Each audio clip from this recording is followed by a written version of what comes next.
Hey everyone, welcome to another episode of The Wise Decision Maker. Today we'll talk about the underlying principles of what I do. We'll talk about the Wise Decision Maker Manifesto. That'll be the topic for today, so it's going to be a little bit longer than usual because these are the underlying principles. It's a manifesto, right? We'll be talking about what are the essentials behind making good decisions, and the key takeaway message that I want to share with you is that honestly, the biggest falsehood in advice literature on decision making, whether it's in business, whether it's in relationships, communication, personal life, whatever, is go with your gut. You've probably heard this often.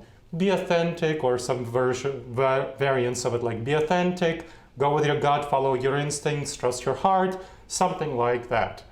You probably heard that, right? The problem is, it's really bad advice. The super common advice is really bad. I'm going to tell you to never go with your head. Never go with your gut. Always check with your head first before making a decision, even if it aligns with your gut or not. You want to make sure to check with your head, analyze your decision before making the decision. Now, I really have to say, I'm really sad, I'm frustrated, I'm angered when I see business leaders with whom I work often.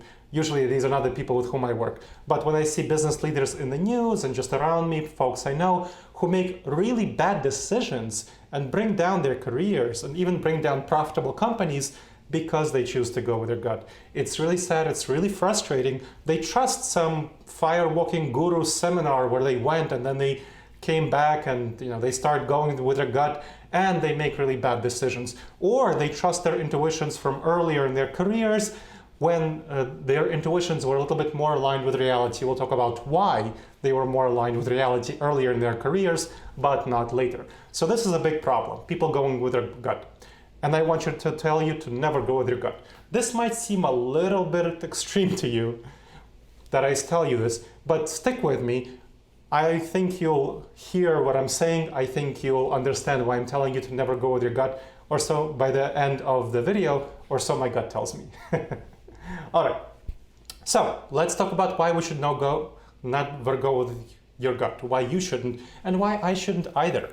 Well, let me tell you that when I was a kid, when I was a child, my parents told me to go with my gut, follow my heart, trust my intuitions. That was something really important, and that's something I internalized. So when I went to school, I internalized this behavior and I behaved with other kids in a way that was authentic to me, that I felt good about, that I felt was true to who I was. I told them about stuff I was really fascinated with. And that time, that was military history and intellectual conversations. So naturally, that made me the most popular kid in school. Not. I was kind of marginalized, I was a little bit of an outcast, but I kept behaving that way because I felt this was the right thing to do. My parents told me, they probably know what they're talking about. And as a kid, it's kind of hard to think about, well, is this what your parents, are they telling you the wrong things, right? When I was a teenager, a little bit more in my rebellious phase, I was kind of rethinking a lot of things, including that piece of advice. And that led me to my interest in decision making. Why do people, that was one of the things that led to my interest in decision making. Why do people behave the way they do, including towards me? And why do I behave the way I do? Why does following my intuitions really result in this bad advice, in this bad outcome? When I learned about this topic, I did research on this topic, started reading some scholarship, I learned that following your gut is actually really bad advice. It really leads you into the wrong direction if you're not naturally inclined to do what other people enjoy and appreciate. It causes you to have bad social interactions, not a good idea. So unless you just happen to like what the majority of people like, you will not have good outcomes from going with your gut in your relationships to them. So I started changing my behavior. I didn't behave in an authentic manner. I behaved in a way that would appeal to other people. And really, I pretty quickly became part of the in crowd. I remember someone saying to me, hey, you used to not be cool, but you're cool now. And those words really struck me. I remember that. I still remember them. I mean, the person who told me these words probably has no idea that they are striking, but they're still in me. I feel a strong sense of connection to those words, and I feel kind of proud that I was able to change myself and behave in an inauthentic way, but one that got me to my goals. And here's the research behind this. Recent research shows that we're not evolved for the modern world, whether in business, whether in school, whether in any other social interactions. The large majority of what we do doesn't look like the ancient savannah. But our gut intuitions, our emotions, our feelings, our instincts, that's what they're evolved for. And for the sake of our bottom lines, for the sake of our relationships, for the sake of effective, good personal, mental, and physical health, it's very important to avoid trusting those primitive, primal, intuitive instincts and instead be civilized. Choose to follow learned behaviors, which is the essence of civilization, right? Learned behaviors. Learn behaviors that lead you to your goal in making good decisions and having good outcomes for yourself. And that way, you'll address the dangerous judgment errors that scholars in cognitive neuroscience and behavioral economics, like myself and many others, call cognitive biases. Cognitive biases are systematic and predictable errors, there are over 100 of them, that we all tend to make because of the way that our brain is wired, because of our evolutionary heritage, because of the savannah, and so on. This is a big problem. So if our intuitions are such a bad match for the current world, why do so many people, so many gurus tell us to follow our gut, to follow our intuitions? Because trusting our instincts feels very comfortable to us and to them. And more importantly, for them and for us, we tend to choose what's comfortable for us. So not only does it feel good to us, but we choose what's comfortable, what feels good. Because if it feels good, it feels right. The good feeling, this feels good, it also is the same thing as it feels right, regardless of the fact that it may not be the right choice for you at all. Just like it wasn't the right choice for me as a kid to behave in an authentic way if I wanted actual social relationships with people in my school. So that's a big problem. So unfortunately, you get this advice partially because gurus who tell you, advice literature that tells you to do what's comfortable for you, they get the big bucks. People don't want to hear that they should do what's uncomfortable for them. People who speak uncomfortable truths usually get ignored, rather than people who say, do what you want to, and they are the ones who get supported, get popular, and get paid. Now, let me give you an example. What would you rather hear about? Someone describing some delicious, delightful, delectable dozen donuts, or someone telling you how to maintain your physical health? Can't you just imagine that box filled with those donuts?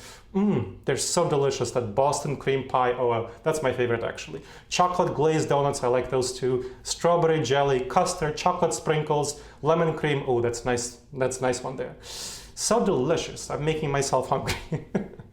Now, you might be getting hungry as well hearing this, and you would really rather, your gut would really rather listen to that than someone telling you uncomfortable truths about how to maintain your health if perhaps you're not maintaining your health as well as you could be, which describes most of us. I'm not perfect in that regard either. Go with your gut. That advice to go with your gut is the equivalent of the dozen donuts dessert, of business advice, of relationship advice, of any other advice. That's the equivalent. The box of donuts contains more calories than we should eat in a day. However, our gut wants the donuts. It doesn't want the healthy, but much, much less intuitively appealing dessert of having a fruit platter. So too often we choose a dessert that's not really good for us, and we know in the back of our head it's not really good for us. And the same thing with a business option. We choose a business option, relationship decision, or so on that's really not good for us. But we regret it later, but we choose it because it's very comfortable and appealing to us in the moment.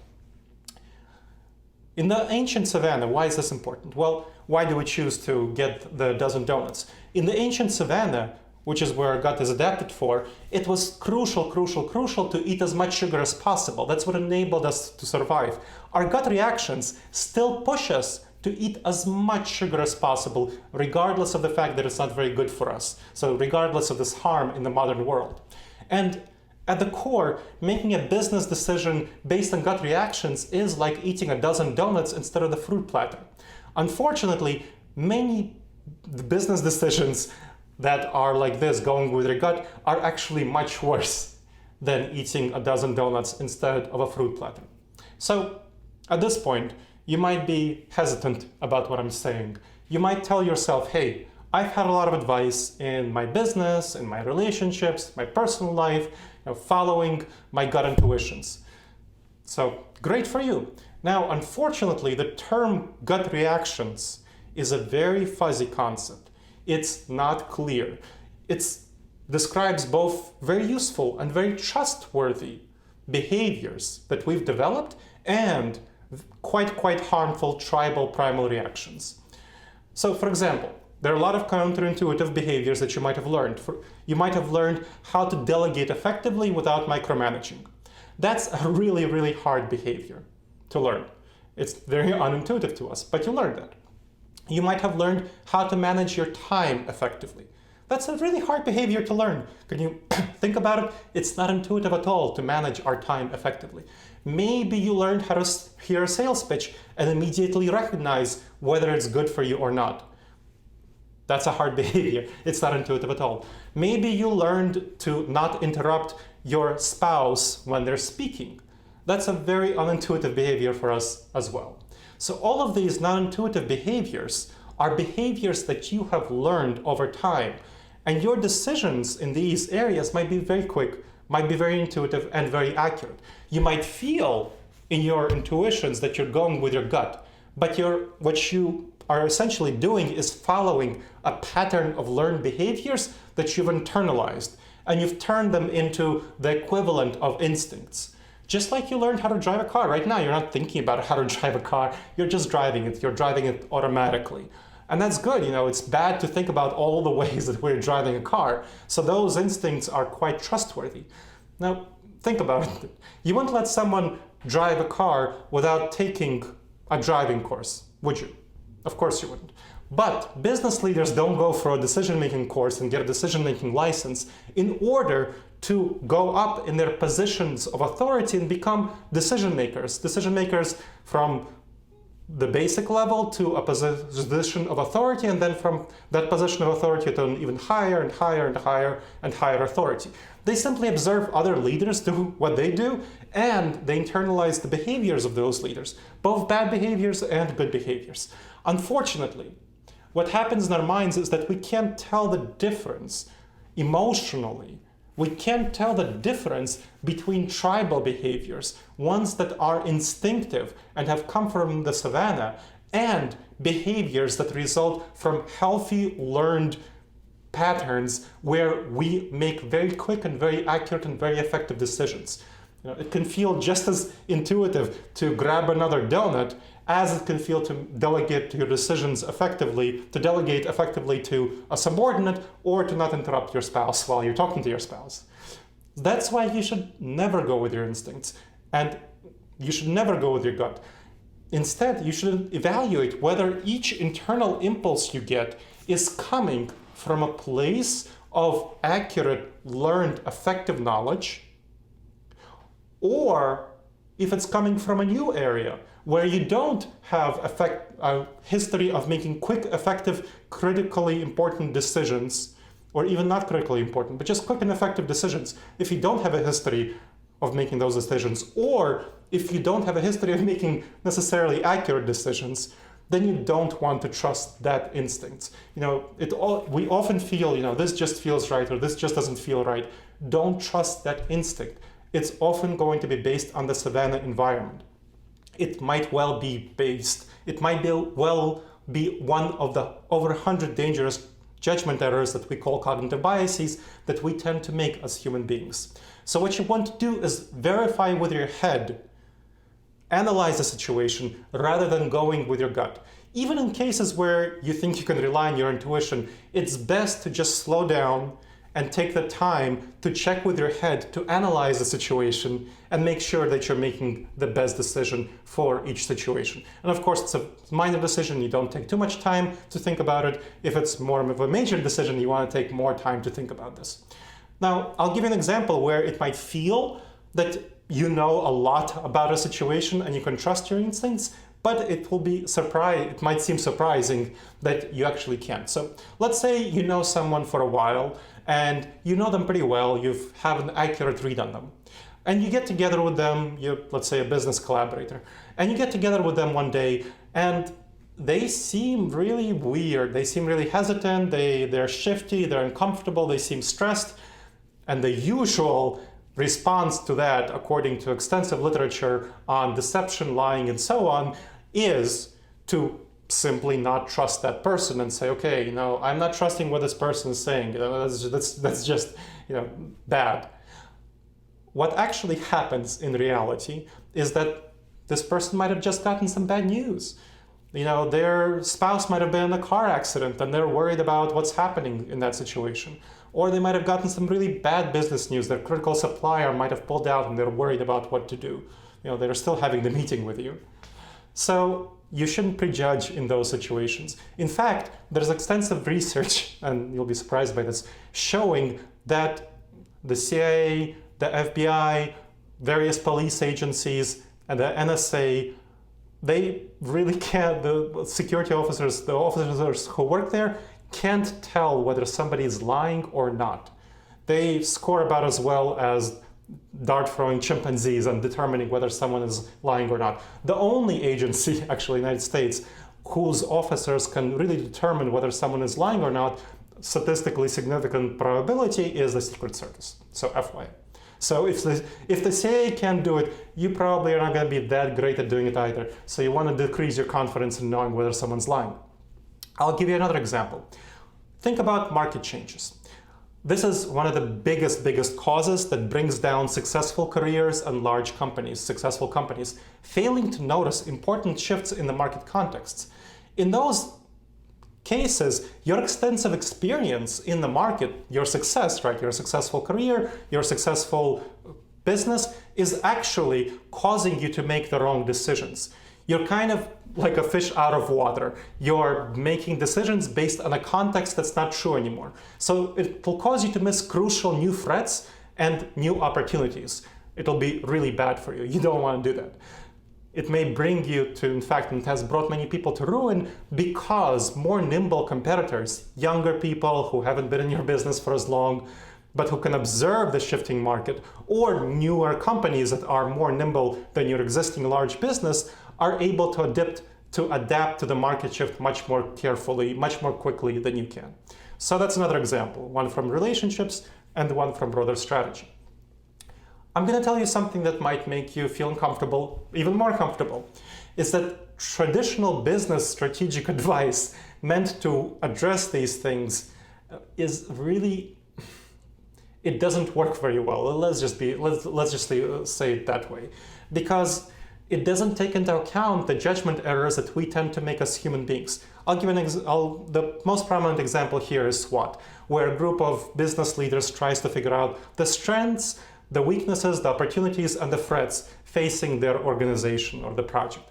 Now, the problem with SWOT assessments is that they really, by and large, fail to account for the cognitive biases we tend to suffer from. So that group that gets together and thinks about these things, they tend to very often suffer from problems like groupthink, where they align on the opinions of the most prominent leader in that group, the most prominent, powerful person.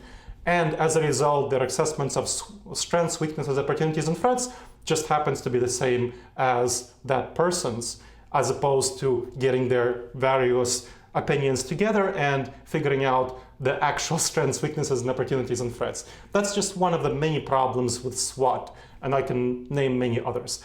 Unfortunately, SWOT and similar assessments provide a false sense of comfort and security. I've seen this really often. People do the SWOT and they think, we're safe, we did the SWOT, we're okay. And they result in really bad oversights that often lead to business disasters and career disasters. You don't want to do that. So I want to get back to my story growing up, because this is important for how I learned and decided to focus on this stuff, and why making judgment errors in business and addressing judgment errors in business is really important to me, and I think to you. So I had that idea that going with your gut is already pretty bad when I was in my early teens. Then I came of age. So I was born in 1981, and around the time the dot-com boom and bust happened in the late 1990s, early 2000s, I was becoming an adult essentially. And so I started really seriously following what was happening in the world. And it was pretty shocking to me when I was looking at this, that smart business people invested many millions, billions of dollars into companies that really didn't have a profitable stream of business. It was really unclear to me how Webvan or Pet.com or these other companies would actually make a business.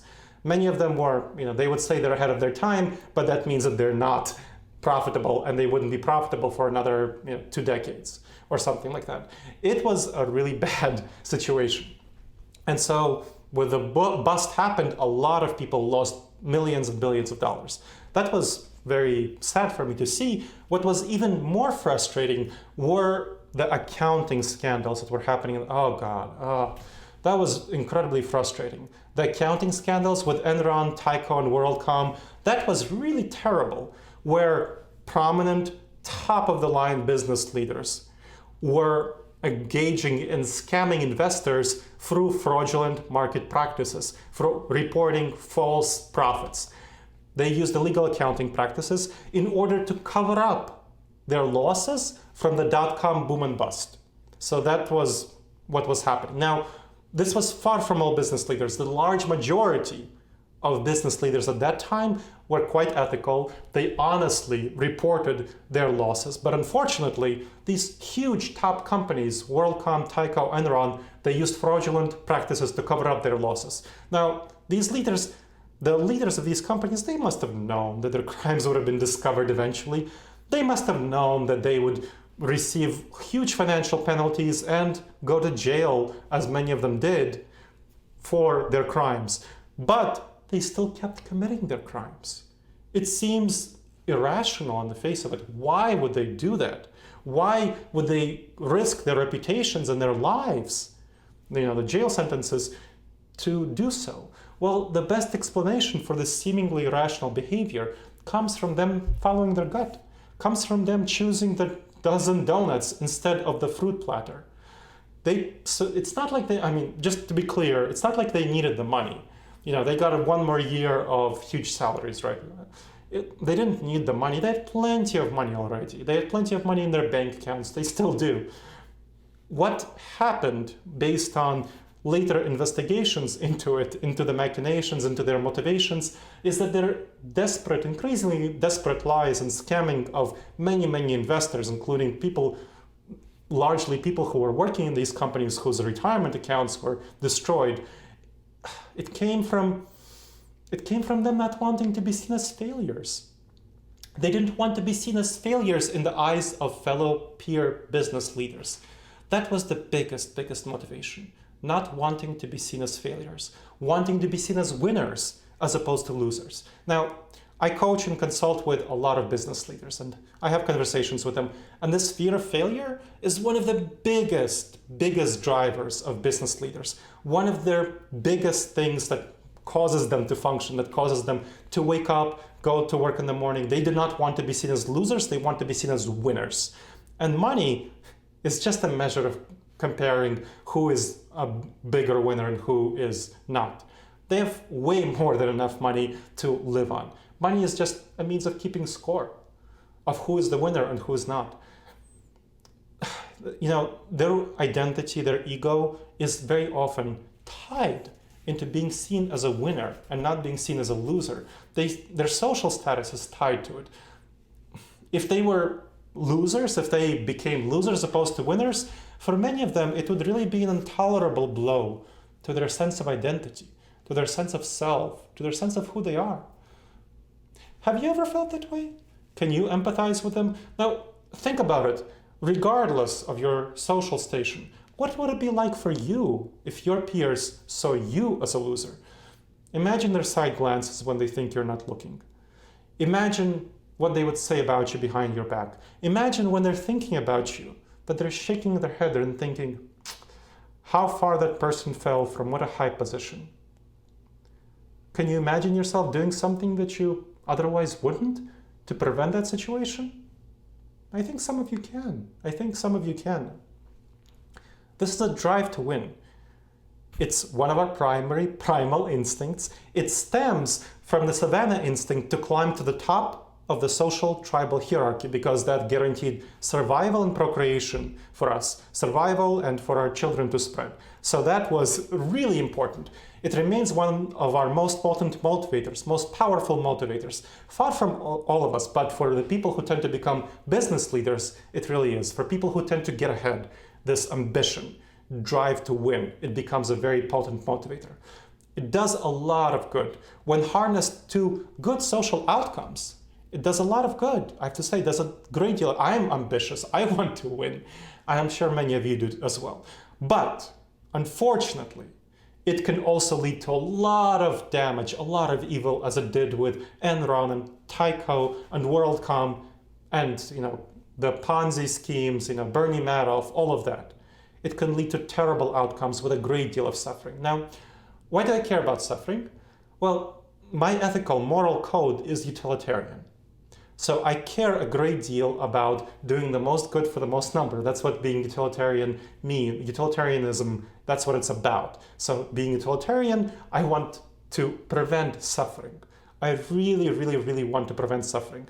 And as I saw that, and with my existing knowledge of decision making already from being an early teen and studying this stuff when people were behaving in not very nice ways toward me, I decided to continue my study. I decided to become a coach, consultant, speaker, and trainer for mainly business leaders and their organizations. And this was something I wanted to do because of how much business leaders impacted the people around them. Think about it. They run huge companies or small companies or mid-sized companies, but they still impact a great deal of people. And if they make the right decisions, unlike the leaders of Enron, WorldCom, and Tyco, their employees and other people around them, their communities, will be in a much better shape and will have much reduced suffering. So that's why I decided to do what I do, to help them fight cognitive biases and make the best decisions for the sake, again, of themselves, their organizations, and societies, community as a whole. Unfortunately, the biggest disasters have to happen to people who were often the most successful. And here I'm coming to something I mentioned in the beginning, why these disasters happen to people who are most successful, like the business leaders I work with, I consult with, I coach with, I train. They usually occur for a couple of reasons. One is that these successful people tend to use what worked for them in the past. I mentioned this as a problem when you're working in a specific market and the market shifts around you.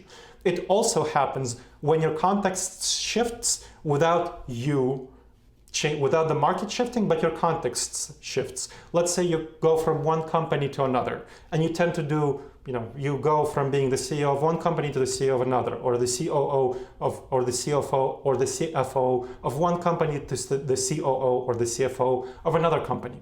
And you keep doing what you're doing because you know that worked. But in the new company, it doesn't work for some reason.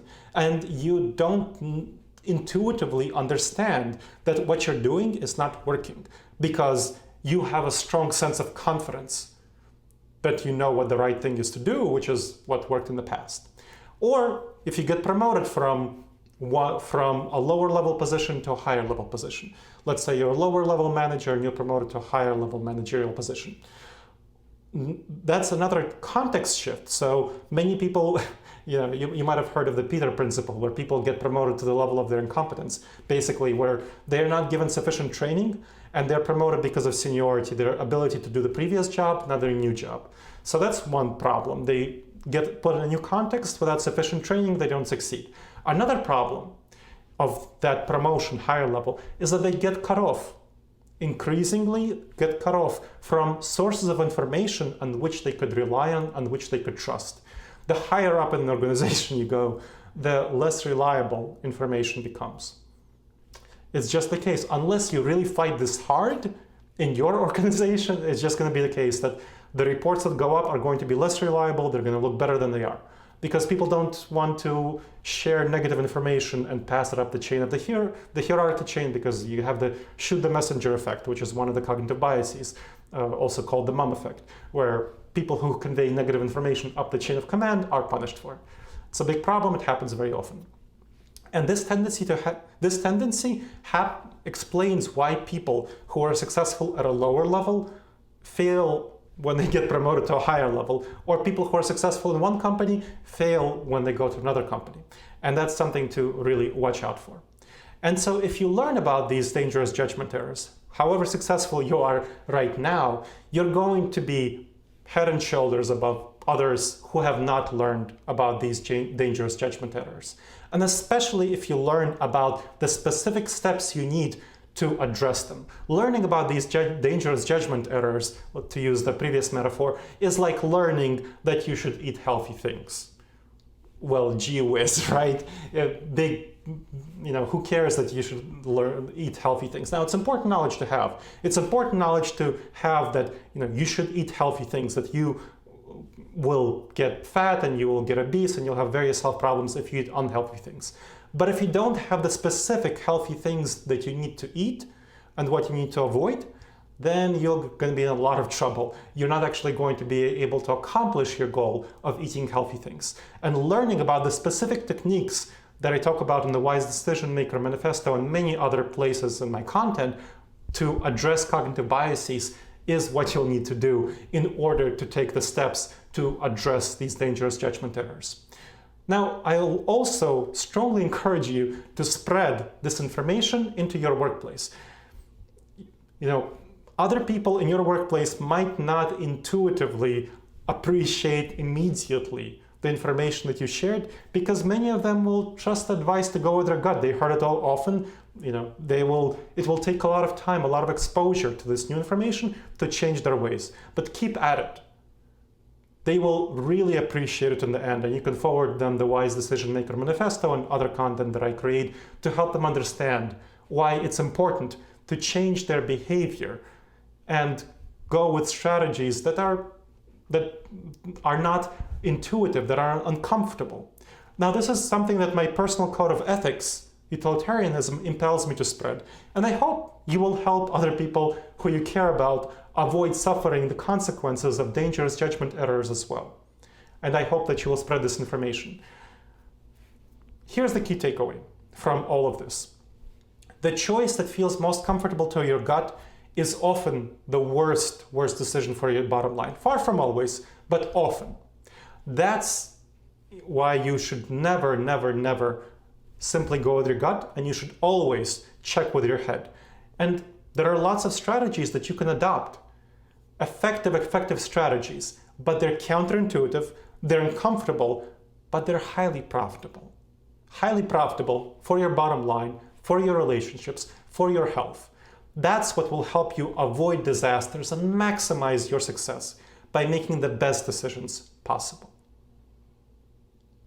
All right, so I want to again encourage you to check out the Wise Decision Maker Manifesto. It goes into this in much more depth with a lot of links that you can check out. It's linked in the notes to this episode.